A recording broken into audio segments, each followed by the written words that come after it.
Kada budete Boga postavili u središte vašeg života, Bog će vas blagosloviti.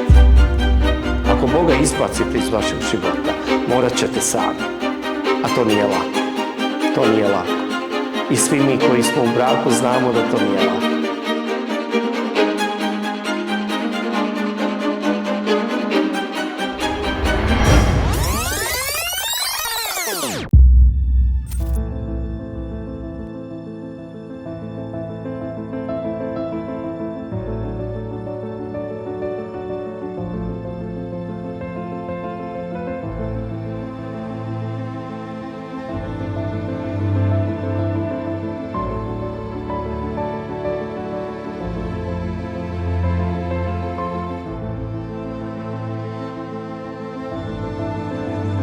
Dragi Slavene, uzimaš li ovdje prisutnu Luciju za svoju ženu s kojom ćeš živjeti u braku prema Božjim zapovjedima? Hoćeš li je voljeti, tješiti, poštovati i brinuti se za nju u bolesti i zdravlju, ostavljajući sve druge i čuvati se samo za nju dok vas smrt ne rastavi?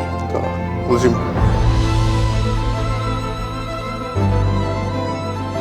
Draga Lucija, uzimaš li ovdje prisutnog Slavena za svog muža s kojim ćeš živjeti u braku prema Božjim zapovjedima?